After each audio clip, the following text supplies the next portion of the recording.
views and opinions expressed in this podcast by the host and or the guest do not necessarily reflect the views of the host and or Paranormal Buzz Radio and or its sponsors. Use of any material produced by Paranormal Buzz Radio without express written consent is prohibited. Paranormal Buzz Radio will not be held responsible for you holding your knees, crying, and rocking in a corner in a puddle of your own urine, or being beheaded by a group of children in a cornfield. In fact, if you come across a group of children in a cornfield, we promise to make fun of you as you run away screaming in terror. Listener discretion is advised.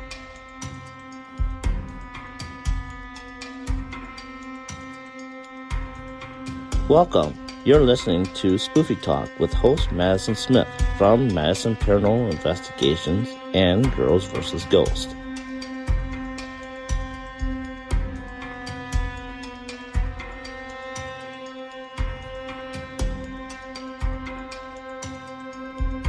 You can find Spoofy Talk live every other Sunday on Spreaker, 6 p.m. Eastern, 5 p.m. Central, 3 p.m.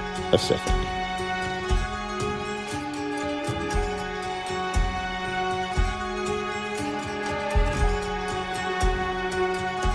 Come join us on a live interaction chat on Spreaker.com by simply downloading the app on all devices. Brought to you by Paranormal Buzz Radio.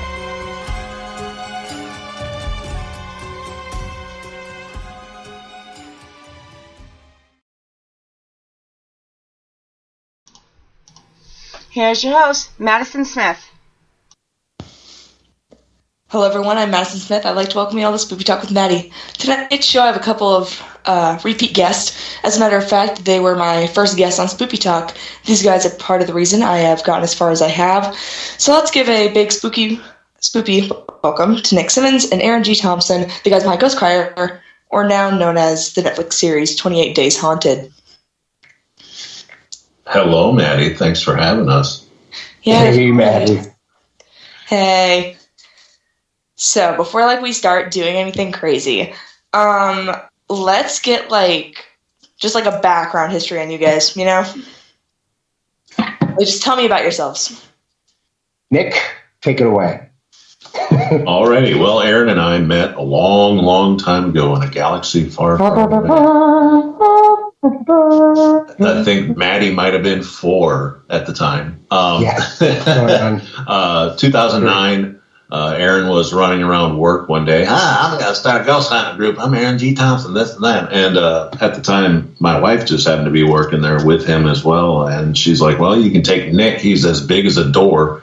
And Aaron started emailing me and sending me background check information. Whether he turned it in or not, that's strictly up to him. But I do have a background check from Mr. Aaron G. Thompson at ghostcrier.com. And we started doing residential investigations together. I know we did quite a few investigations of us helping a family out. And then there was another old woman that lived by herself and so on. And it just snowballed from there. It progressed to us going out and only investigating more tourist trap-like locations like Edinburgh Manor and Mars Hill in Ottumwa, Iowa. That's a church. Look it up. And then from there, it evolved into YouTube. And it was the Ghost Crier YouTube channel. And that was Aaron's love child until his actual baby girl was born. And Aaron put a lot of heart and soul into the Ghost Crier channel. And together as Ghost Crier on YouTube, we got to see both the top of the United States, the bottom of the United States, and the east and the west coasts of the United States together, just making funny videos on YouTube. About the dead. Yeah. Anything else to add, Aaron? What did I miss? That was excellent. I just, I've been doing it since 1999, so do the math. But yeah, your sister wasn't even born yet. Oh my God, yeah. Oh my. Okay, so let's all be honest. The main reason why you're back is because of the new Netflix show, right? We're here to talk about that. We've already talked about the whole Ghost Crier thing. Yeah, that was covered years ago. Go look it up. So many. The first one ever. So, Go ahead. Explain it. Well, the Netflix 28 days haunted. We hit in the first week, top 5 US charts. Awesome. And then we were like top 8 or top 6. I'm still unclear on the exact number for globally. Remember what that was, Nick? I heard like top 6, but I heard top 8. Yeah, I think we made it to 6 globally, and then locally here in the United States, we made it to 4? 5. 4 in UK. 4 in UK. 4 in UK. Yeah. 5 here, and we were hot on the heels of the Dahmer series until Guillermo del Toro's Cabinet of Curiosities came out, and then we went completely, we got flicked off the top 10, and then poor Dahmer got slingshotted down to 8, so it was a pretty big, it didn't just hurt us, I mean, it took out everybody on the top 10, but I haven't watched it yet. I heard it's pretty cool. But the neat thing with this is we're actually the most viewed paranormal TV show in history at this point. So despite the current world of Netflix, it's huge. Like we're the first investigators to be on Netflix. Super hard to even get associated with them, let alone the genre that we do. So it's a huge honor. The exposure is just crazy, awesome. I don't know quite the word. It's weird. It is, to have so many eyes on us. And I know, well, I'll speak on behalf of me. I've been spotted out in public, which is super weird. Hey, I've been spotted out in public too, buddy. I know. I heard. I was like jealous. And then a couple of days later, there I was being spotted. There I was, alone at the gym. Close. Probably at the gym. Probably at the gym. Doing squats. Arose such a clatter. Actually, underwear push-ups. That's how I keep in shape. So, yeah. And who watches the show? Big fan. Take it easy on the underwear push-ups, because last time we were on this show and you got to talking about underwear, they canceled me. We got catapulted out of going to convention. So take it easy. Take it easy, buddy. Yeah. I am what I am. All right, Netflix made it. So yeah, true. Let's see. How did you get into the Netflix? How did that work out? Well, we just applied to them. No kidding. A little interview, a little background check. Next thing you know, they hired us. What did they say? Netflix.com on your desktop with your parents' permission, and you click on careers. And you'd be like, not a robot. Yeah. Not a robot. I almost failed that time. Yeah. It was kind of interesting. We were actually reached out to someone in Chicago that gave us a hot tip that needed more people to do the show. And Nick and I were able to, we both agreed, we've done what I think Nick uses the word, we've, been interviewing for a baker's dozen of shows in the past. Mm-hmm. And so we gave it a shot here.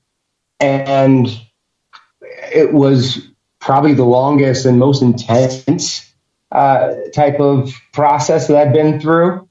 I gotta say it lasted about 7 months, and there was periods of quiet, but when it ramped up, and they needed a lot of stuff from us. But it was basically just connections. I think that's the big thing, connections and passion for what we do. Nick and I have been incredibly consistent, as you know, Maddie, doing this work. So we're goofballs, but at the end of the day, we are, our brains are tuning differently, I think, than others, for better or for worse, in this world.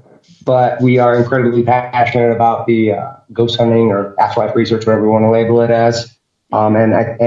The execs saw that at Netflix and at the production company who took us in, Mac Pictures. So it was cool, and the road was definitely, like I said, it was intense. And honestly, in my gut, I thought I had it right away. Very confident. I know my stuff, and even if this never panned out, I still had plan B, C, and D within the paranormal world. So it wasn't, it was not in game to be on a TV show. I've got to work on an actual book, right, Nick, not a kid's book, and got things to do. It's a book for kids your age, man. Yeah. Less pictures, more words. Adventures. Yeah. Aaron G. Thompson writes paranormal It's like- teen dramas. It's like Goosebumps. But Yeah. twist. To kind of piggyback off of what Aaron said, we did the initial interview with the casting director and whatnot, and it had been quite a while. Almost like ordering something off of Wish.com. You forget you ordered it, and it should just randomly shows up. I was actually on vacation up in Bellevue, Iowa, fishing on the mighty Mississippi River, catching catfish, and Aaron's like, "Hey, you remember that thing we did? Yeah, they want a second interview." I'm like, "They what?" That was actually the interview. You shut your mouth. Where they told us, congrats, you guys made it. This and that, get ready. And next thing, our little booties are on a plane to go to wonderful Connecticut. Never been to Connecticut before, so that was kind of cool. Mm-hmm. And then, how did it feel to be isolated and not even knowing where you're going to go? I didn't mind that part. But not knowing where we're going, fine with. I guess the isolation. Well, it's weird, right? Because I got my little girl, and I missed her. I missed community and talking to people outside. And Nick and first John, great folks, but it's like having bunkmate for a month and no internet, no telephone, no clocks. That's crazy. That's the most disorienting thing, honestly, that we had no clocks. Hated it. You had me, buddy. I was the timekeeper. I kept my iWatch on. They didn't ask for that. So the iWatch, even though it's not connected to a phone, it'll keep time unless, we were to be filming right now, then it would be an hour behind or an hour ahead. It'd be a little fast. But we did have clocks. Season 2. Yeah. I'm getting next to your iWatch. Yeah, season 2. We'll all have watches. I got one. The weird part about it that a lot of the reviews are missing out on, that they faked it, this and that. No, actually, we landed in Connecticut and they put us up at a hotel that was fairly close to the airport for the night, and they came back the next day and was like, "All right, shut your phones off, put them in this bag, put these blindfolds on, and get in the car. Oh, by the way, this is Sean Austin. He's going to be staying with you guys." We had him right there, standing in front of the car to ride to the Captain Grant's. So we put those blindfolds on and drove for probably 30 to 40 minutes just blindfolded. We didn't even know where we were going. We had no ideas. And pop out of the car in front of Captain Grant's, and that's all we could see. We didn't even know the name of the town that we were in until we were leaving to go home. Driving out of the town. Yeah, we didn't know the state until 3 days before we flew out. And then at that point, it's just assumptions because, Connecticut's kind of a big state. Well, big enough to have a bunch of haunted places. Yeah. And if you've ever Googled hauntings in Connecticut, it's not real easy to narrow down where you might be going because it's everybody on this street has a haunted house. So it's well, shoot, that's 25 houses there. That could be one of the ones that we end up at.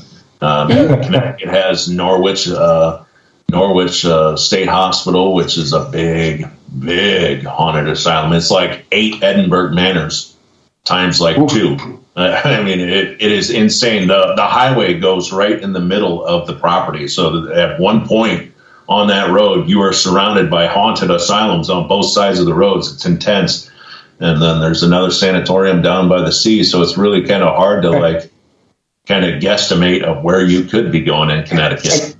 And to bounce off what Nick was saying with the people viewing, a lot of people, especially in the paranormal community, really enjoyed the build up and the edit and the narrative, and that's awesome. I think it means a lot, for Nick and I and the rest of the talent that was on the show. Super cool. But people do have to remember it was more than really 3 months worth of 24/7 audio video content wrapped into 3 hours.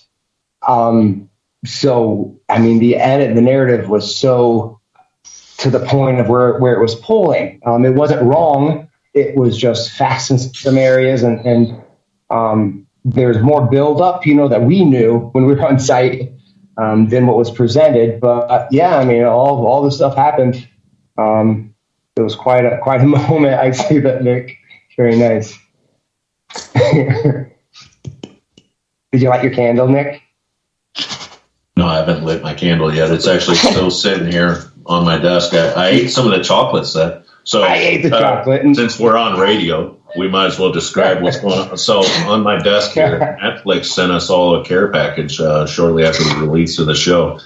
And the guys got chocolates and a candle, and the ladies that are on the show, Brandy and Amy, they actually got these awesome pajamas that say Netflix all over them.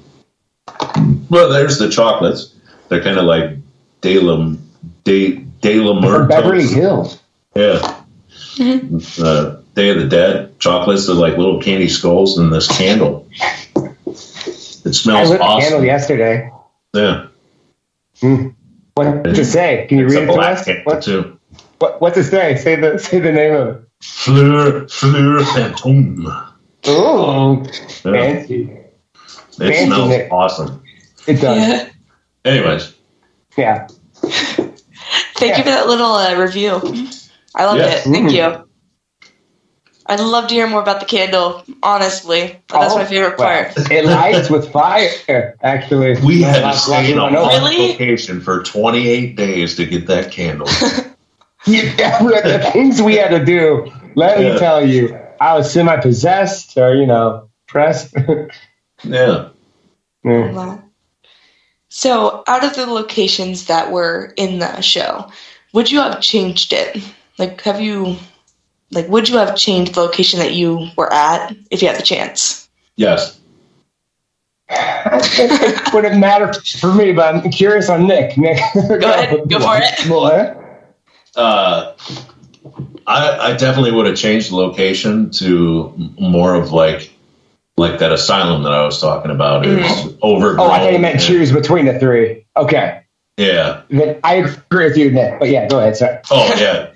Choosing between the three, I would have went to Madison, North Carolina. But to change the location outright, yeah, we were staying in a bed and breakfast. This place is still a bed and breakfast. You can go to CaptainGrants.com website, and I think it's actually CaptainGrants1754.com. Don't quote me on that. But you can go to the website and you can rent the room that I stayed in. You can sleep in the Nick Simons suite. And, I would have changed it. I would have changed it to definitely a more creepy atmosphere because, like horror movies, they aren't filmed in a bright lit room like I am right here for the folks that can't see me on video chat. But the horror movies, there's an atmosphere to the horror movies. And if you're trying to create a scary ghost hunting show, you want to set the atmosphere. And I just think that, if they were to do a season 2, they'd really, really push whoever they have investigating to the limit by putting them in a building that doesn't have any windows in it or something, really just really drive them insane. I agree with Nick on all that. Yeah. And then why would you have changed it to the asylum? What's the history behind that? If you know it, of course. It's... Go, Nick. Go. Yeah, come on, Nick. I do not know the history of Norwich. There's quite a few videos on Norwich out on the internet. I think Ghost Adventures might have even gone there way back when Zach was wearing the glitter shirts, and they talked about one of those asylums had a big 9-foot tall shadow monster that kind of looked like what's that, Siren Head, that would chase you down the hallways and stuff like that. I think that was at Norwich. So it was either there or that guy. That guy lived at Trans Allegheny. But I'm afraid that's all I know. But it was funny because we were actually, Nick and I were having a conversation before we knew where we were going, and we assumed it would be like dreadful location. Terrible sleeping quarters. We were mentally prepped for the worst case scenario and probably kind of excited. And I remember we took the blindfolds off for the first time. We were just not that bad.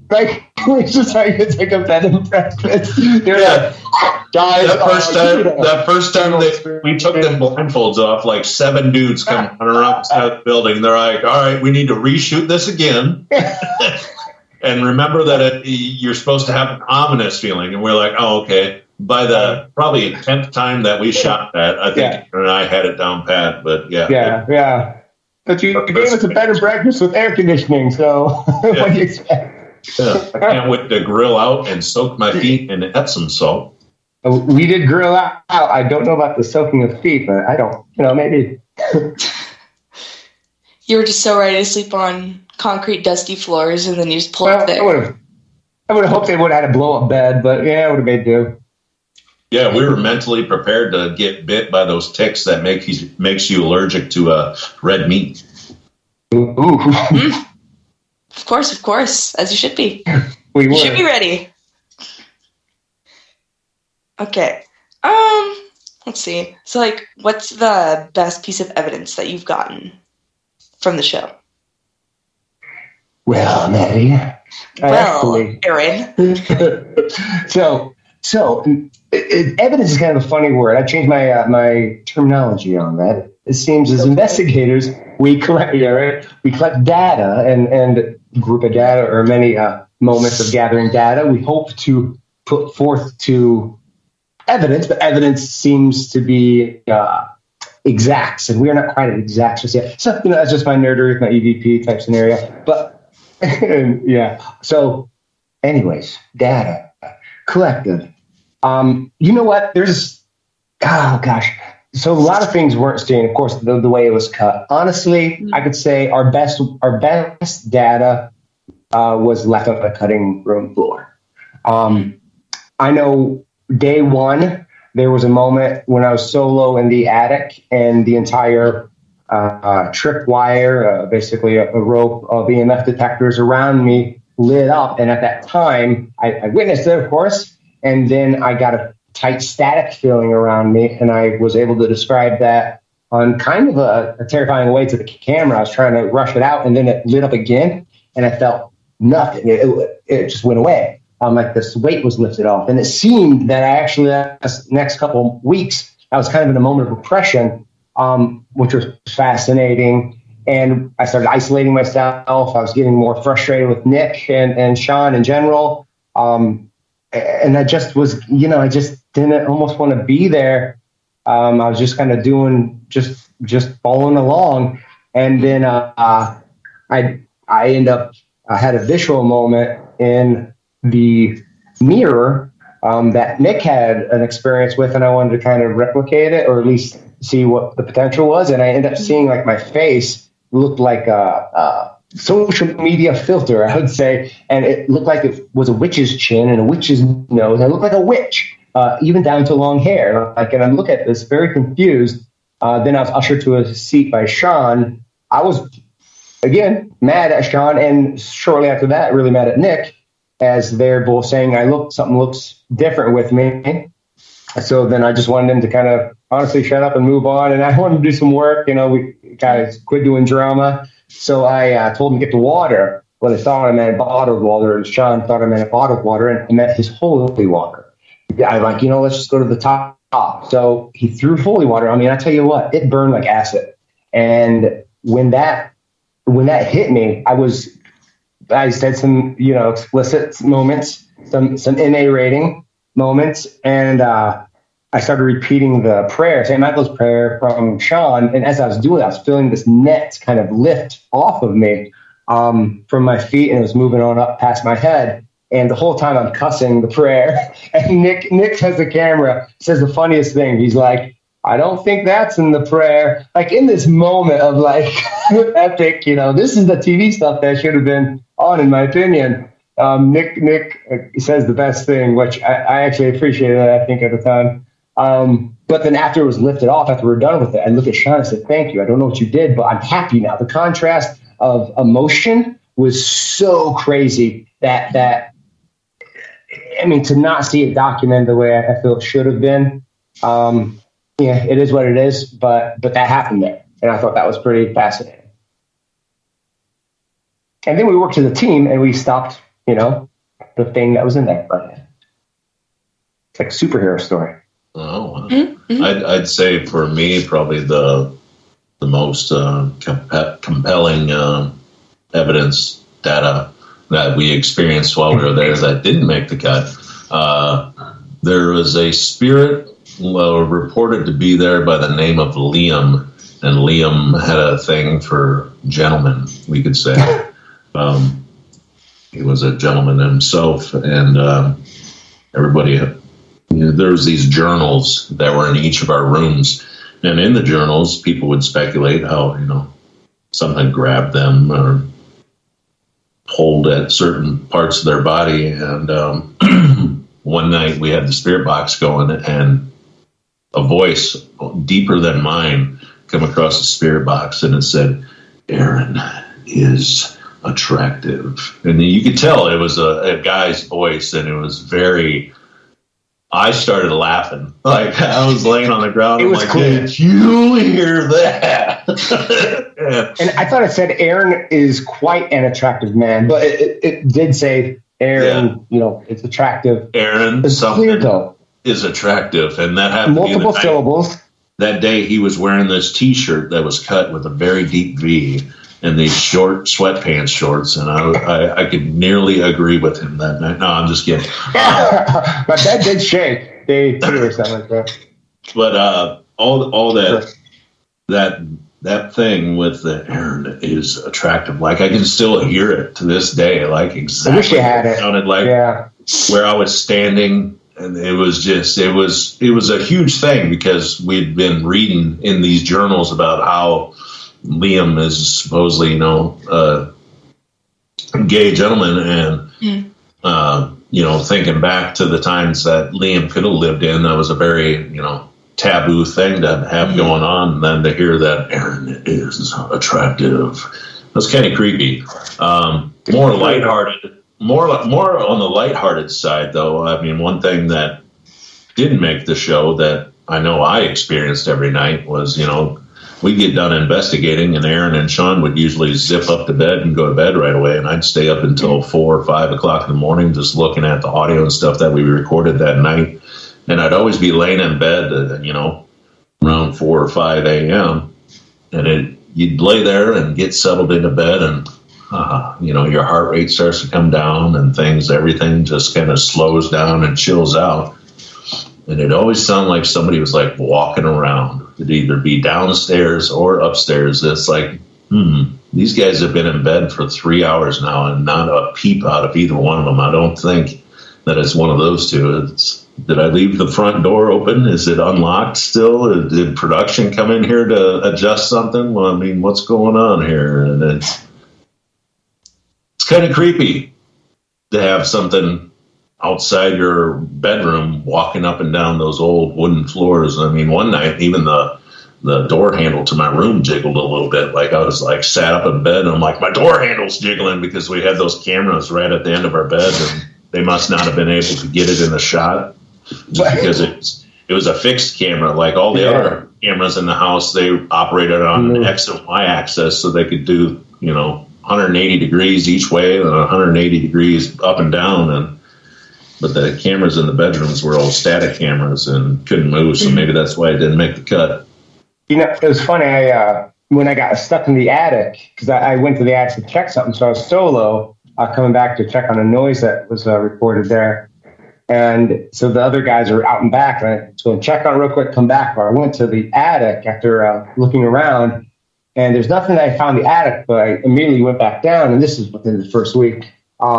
So I haven't, explored and knew all the exits and whatnot at the time, but the attic door locked, like it was locked.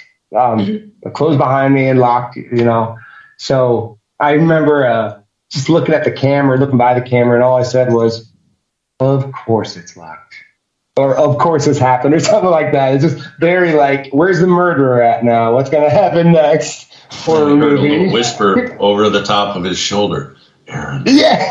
Attractive." No. Not like this. Turn the camera up. Didn't make the cut. That'd be the extended version. Torture cut. It's like all Blair Witch Project after that. Go stand in the corner. Oh God! No, I was embarrassed to call the mic, honestly. So I picked up the mic and I'm like, guys, I'm locked up in the attic. And Nick comes by and goes, "There's another exit, up top and blah blah blah." I'm like, "Oh, I see it. Cool." But yeah. Okay, but did you get Liam flowers or anything, or did you just leave him hanging? Liam took our flowers. No. What did I tell you? Canceled. Liam. We should close out. We close out Liam's story, I think, for the most part, at least on our end, what we could do. It potentially it turned into a very tragic moment. Honestly, I don't know if there was a conclusion to that. We just kind of turned narratives. There was not. Yeah. That got pretty dark. The way that things worked out that you also didn't see on the show was every Thursday we'd meet with the historian, and the historian didn't have a whole lot to go off of with the Liam story. He was aware of the Liam story, but there's just no texts or anything to back it up like there was with Adelaide. Mm-hmm. Would you like to tell their story, maybe? Who, Adelaide or Liam? Or Gummy? All of them. Or Gummy. Adelaide, so... Adelaide was the wife of Captain Grant, who built the house, and the inn's named after him. And he was a sea captain who was lost at sea sometime in 1832, I believe.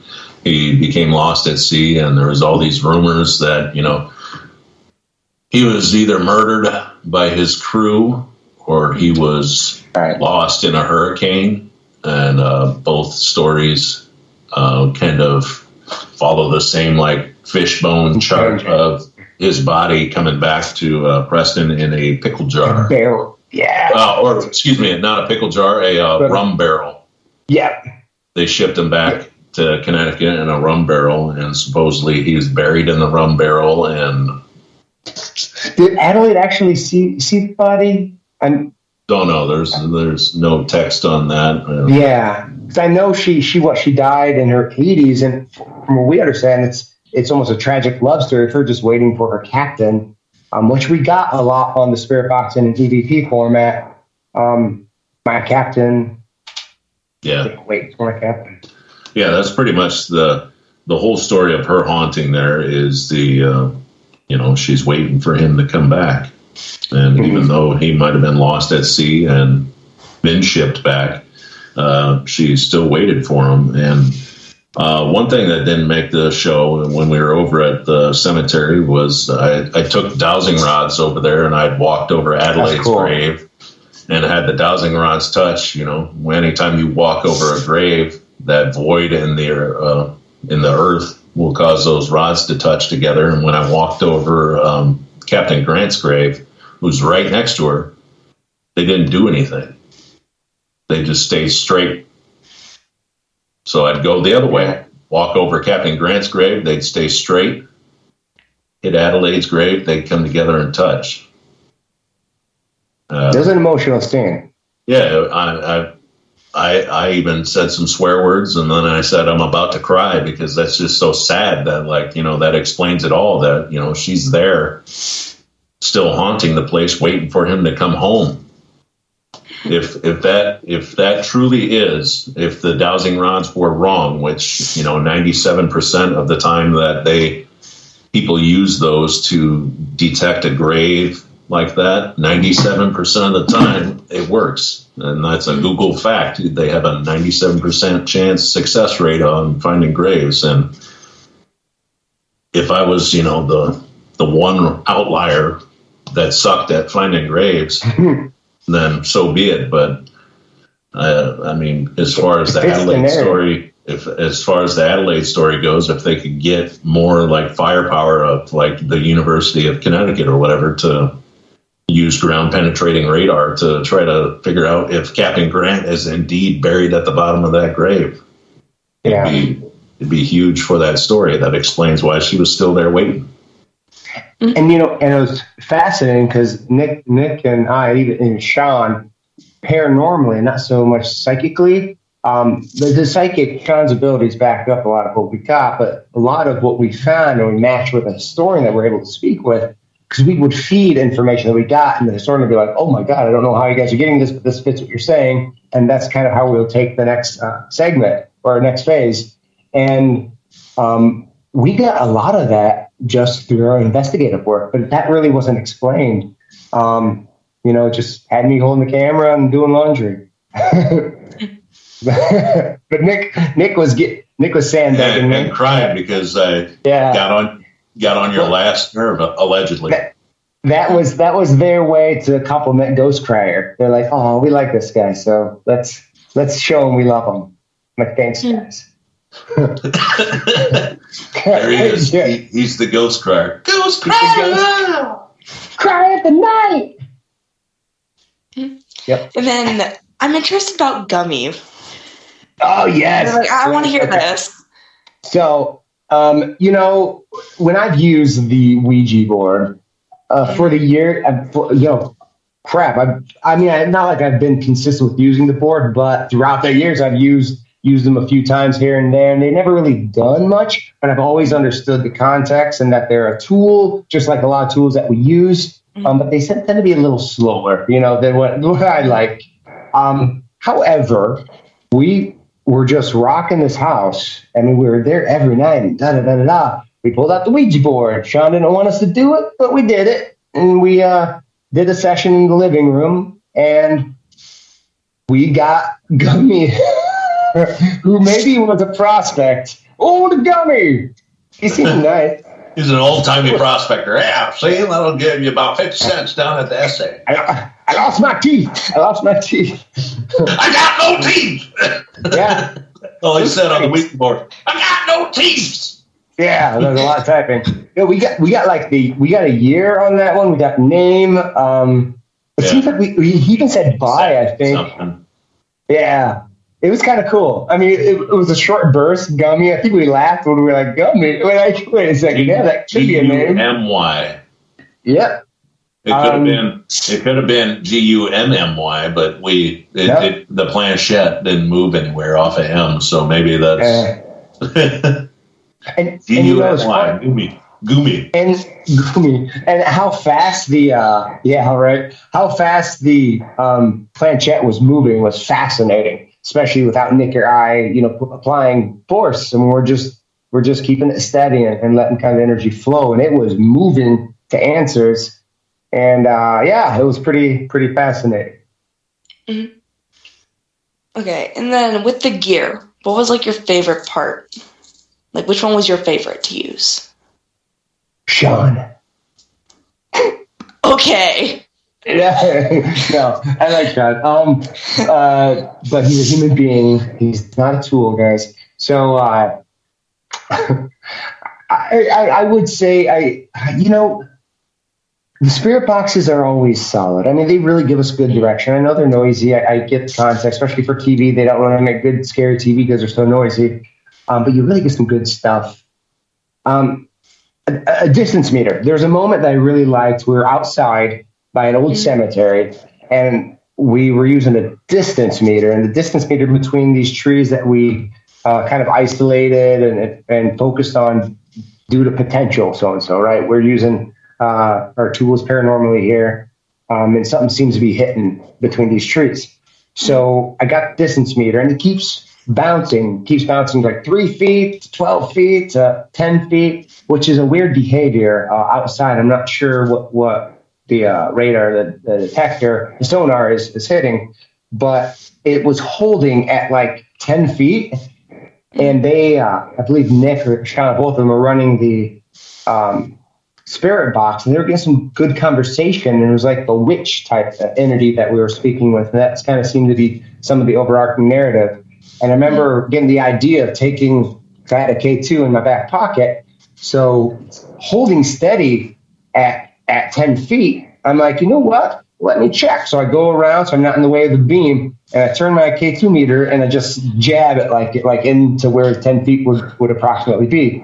And it blew up. The K2 meter went. And I looked at one of the cameras, I go, and that's how you fish. Because like at the same time, the meter, or not the meter, but the box said something like, you got me around here. So it said something where it was in context to the entire experiment. So almost using, well, we did use 3 devices to illustrate a phenomenon, which I thought was neat.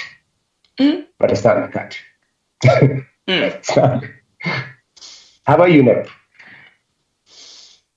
I liked using the electrostatic generator because it's apparently resonated with multiple people. I've had probably 10 different messages about, where can I get one of those? Where can I get one of those? I'll tell you right now, you heard it here first, Amazon.com. Yeah, everybody really loves those. It's something different. It's something that really hasn't been displayed on TV before. You know, the static electricity produces negative ions, whereas the EM pumps they emit positive ions. So we figured, what the hell? Let's try going the other way with the negative ions, and you also get an ozone scent. If you've never had smelled ozone scent before, once you do smell it, it's you'll never forget it. And we just cranked on that thing until the whole room smelled like ozone, and we were kind of using that as like our base point of, all right, maybe that's enough static. Let's start there. And as you can see on episode 1, as I was cranking on that, I think Aaron said, "Man, that thing's really working." Like we were getting more activity on the spirit box. Well, the cool thing to kind of double up that, my big moment when I was wrapped around with the alone in the attic, wrapped around with the meters. Well, that's the same night he cranked that, so that started everything. It was raining, so the house itself is getting this moving water all over it. We're cranking negative ions into the place. It's already kind of jumping. And so that big experience, or that big moment, I feel it was in collaboration, or I guess in tandem with what Nick was doing at the very open. So, it was a pretty wild night. We were actually running all over the house. There was shadows moving. That's when I got they used the picture of me looking up the staircase as the thumbnail for the show every once in a while. That was that night. It looked like somebody had like moved down the hallway. It's very swift like down the hallway, and I was coming over to look and see if I could see anybody down there.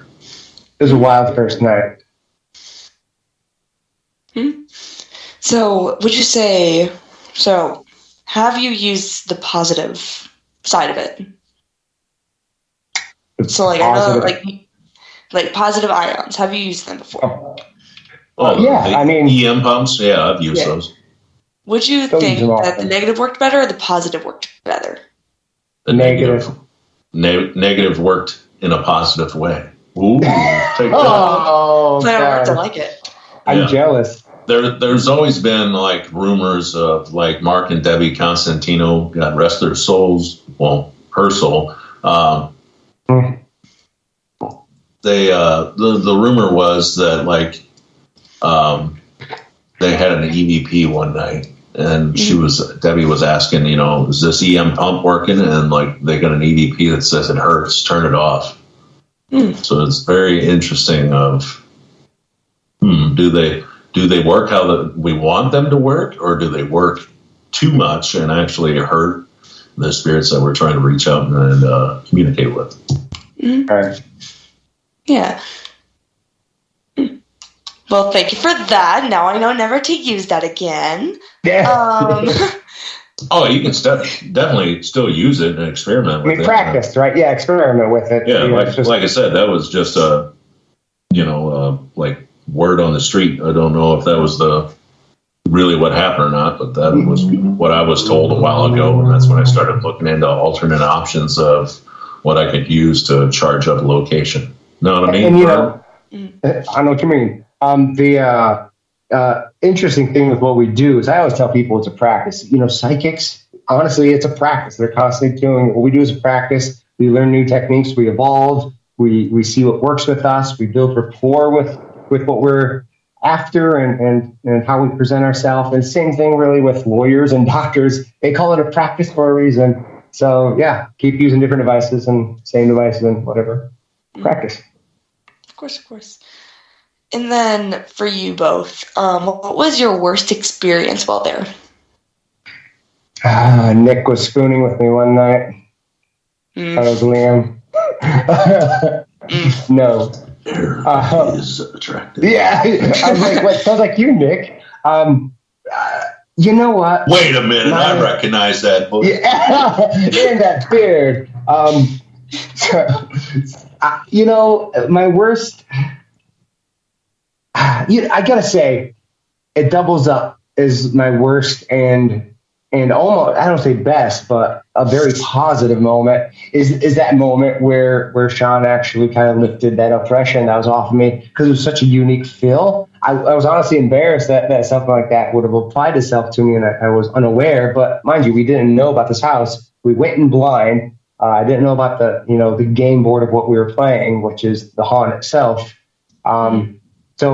So I gotta say, being in that oppressed state was miserable as hell, and because it seemed so natural. Like I was walking around in control of my own actions and thoughts, but everything else just had an Eeyore gloom with it, and which wasn't normal. But I didn't know because it felt normal, and I didn't want to complain about it because I didn't have the energy to communicate or vent. So that was like terrible, but. And it was honestly, it's probably just going to get worse if we didn't stop it when it did. But yeah, I got to say that was probably because that was managing a lot of my negative emotions for the most part. So yeah, that's what I'll say. Don't like being oppressed. Yeah. Sorry, my cat's like whining at the door. It's great. Classic cat maneuver. He just wants to snuggle with us. You gotta train him. Look at that beautiful. Oh my gosh. Hi, little kitty. Okay. Go. Shoo. She wanted to show them just to us because she knows you have a cat and I got 4 of them. So. Aww. I want another one so bad, but my parents are like, no, you can't have one. Oh my god. Because we have 2 dogs. It's like, okay, we'll get rid of you them. have 2 dogs. Why can't I have 2 cats? You know? Going back to your question, I'd say probably the worst night. Is that what it was? The worst night for us? Yeah, the worst time. The worst experience. Yeah, the worst period would probably be, from episode 3 when it was Fight Club. We were all arguing with each other. That was like the tension was so thick in that house. You could see it, not just cut it with a knife. You could see it. I mean, and then the sun sets and it's like, all right, let's go. Time to investigate again. And that's the last thing you want to do is be in close proximity with the 2 other men that you're stuck in the house with when everybody's at each other's throats, and it was a weird time. It took a couple days for it to kind of wear off and get us back to where we kind of were, a few nights before all that happened. And that's it for me. Loved it. Thank you. Okay. What's another question? What's your favorite color? What's your favorite color? Blue. Nice. Thank you. Yeah. Wow. That was awesome. Thank you. We loved it. Appreciate it. I loved it. Thank you. You're welcome. Wow. Here's happens. Canceled again. Yeah. Aaron, stop talking. Quit sandbagging me, Nick.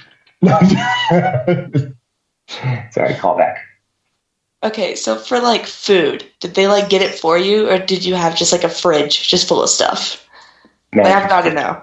They got it for us. We filled out a grocery list, usually once a week, and they would go out and get it, and they would either drop it off or outside, or they would bring it inside if we were, off doing something. Because the PAs, they did their strict instructions not to talk to us. So I'd be standing outside in the morning drinking coffee, and one of them would be walking by, and me being from Iowa, I'm Iowa nice, so I'm like, "Iowa!" And they just look straight at the ground and keep walking. I'm like, well, the hell with you too. I said, I done, and you're supposed to I done back, and nothing.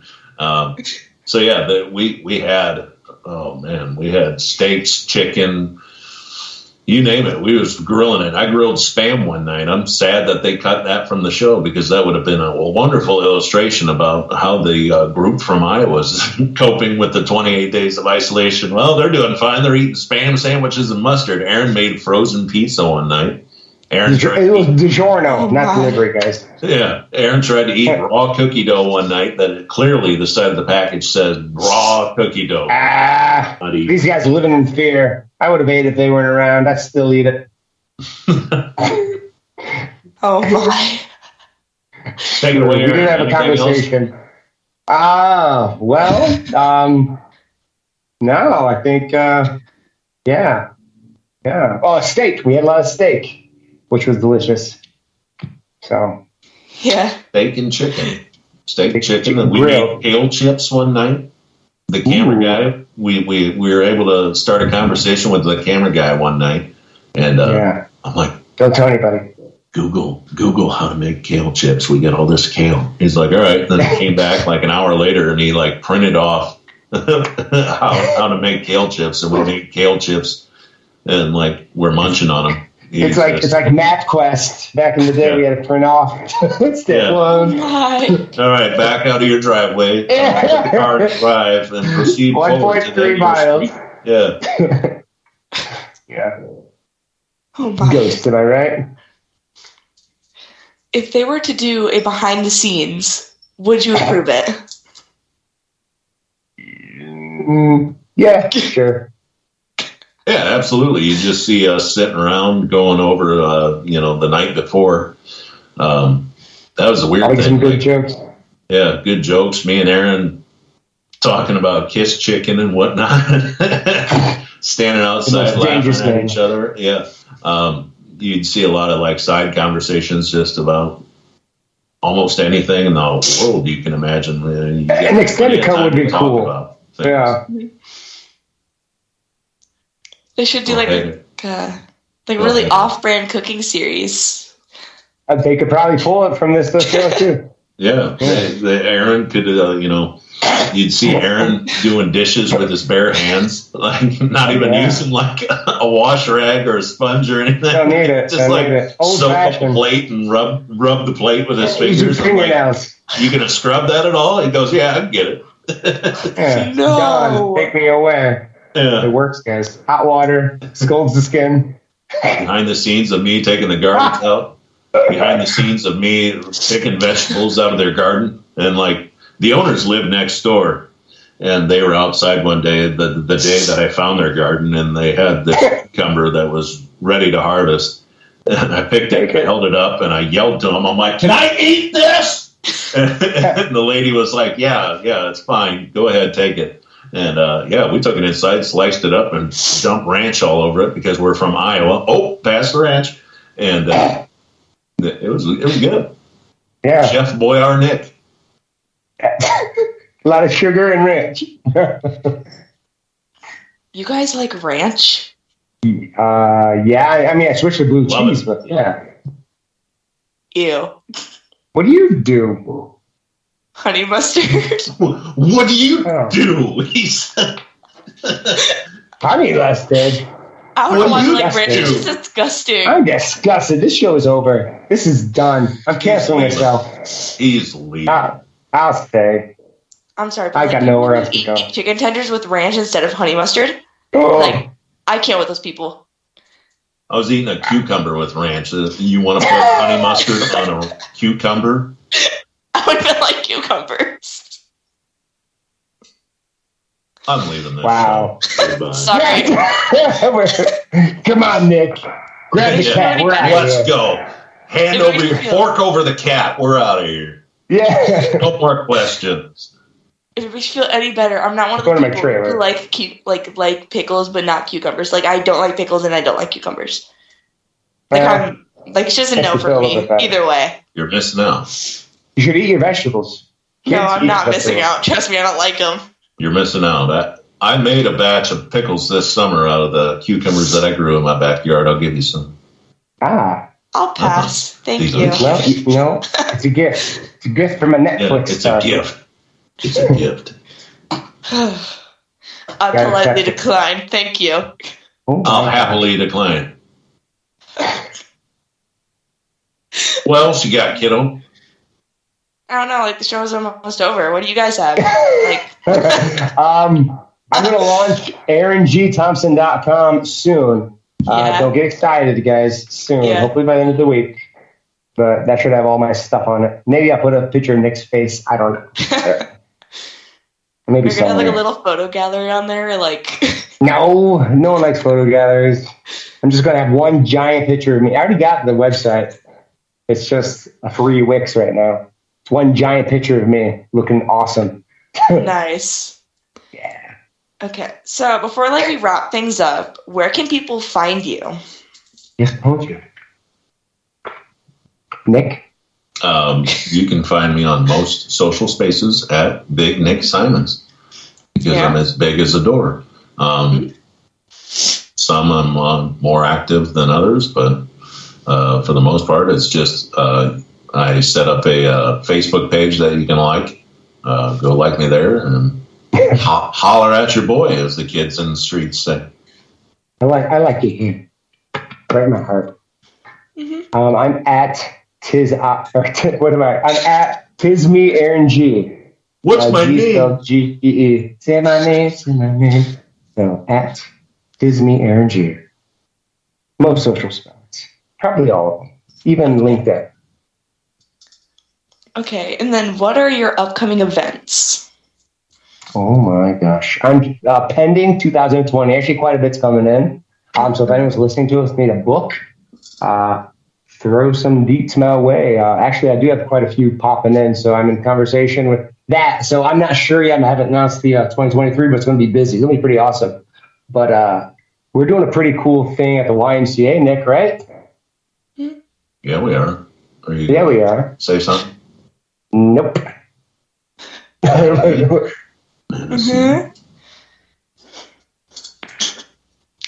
It's going to be with Maddie, guys. Oh, I dropped. Yay!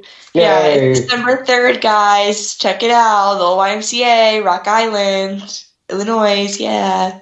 Oh my gosh. Nick and I will be there. Of course. A lot of people will be there. But you're like the main star. I'll be there on the 4th floor, hiding in one of the rooms, waiting to scare people again. Ooh. I think that was the last kids' day that I did with Maddie there. she came upstairs with a group of people, and I was already up there, and I jumped out, and I scared like half of her softball team that was there. You know what? Yeah. Because, I mean, I screamed as loud as like haunted house scream, and they were all like, oh my gosh. They screamed like in the Pee Wee movie. You remember that new Pee Wee movie? Every time he screamed, it was like, No, I haven't seen the new Pee Wee movie. I need to see it. Yeah. Oh my. It's on Netflix. For me, though, outside of that, I have nothing going on. So if you too would like me to come to your event and jump out and scare small children, please reach out. So I think most of the world is still mad at me for making Aaron cry, and that's why nobody's flocking into my DMs to invite me to their events. So 2023 looks pretty sad for me. I gotta say, the edit for the show was really entertaining. It was fun. Everything clearly happened, as it did, and we did wrap up a really awesome investigation. It was cut kind of strangely, and spoiler alert, the cry that was given did not come from Nick. I'm sorry, guys. I know it was really good editing, but I love you, Nick, but you didn't make me cry. Sorry. Back to the drawing board. Back to the drawing board. Okay. I'm going to have to slam your hand in the toilet seat or something to get you to cry for Oh, I think I could cry. Maybe. We'll try it.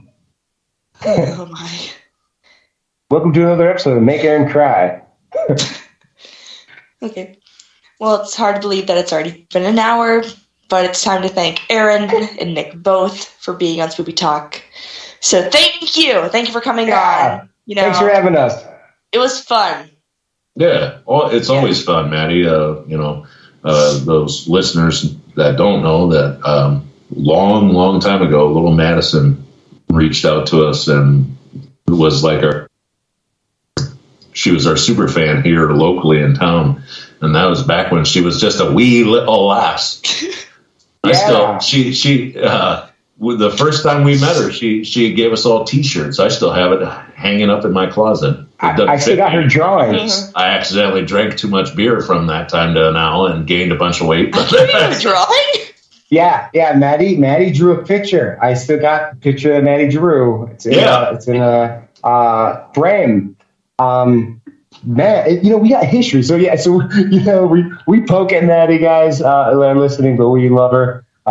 She is awesome, and we've always supported her and wish her well, and we love her family. We've been to her house. She's our little protege. Yeah. So, always go out of the way for Maddie to be on Spooky Talk or help her out with an event. She's a little sidekick of Ghost Crier without even knowing it. Yeah, she's good people. She can take our clout. That's what they call it, right? Yeah, you can go do all my events for me, Maddie. All the none that are coming in. Oh, okay. That's a little too scary for me. And the ones that are going to now cancel me for 2023, you can take those too. Yeah. Please reach out to Maddie. She starts replying to all our emails on behalf of Simon's Madison Smith. Yeah.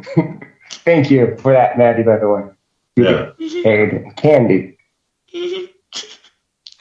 Okay, so now for all my listeners out there, my next show will be November 20th with Dan Norval. And sorry if I slaughtered the name, but Larry Elser? Okay. Maybe. With Expeditions Entity. Make sure, if you're not following me, give me a follow at Madison Paranormal Investigation on Facebook. For tonight, peace, love, and happiness. And most of all, be spoopy, everyone.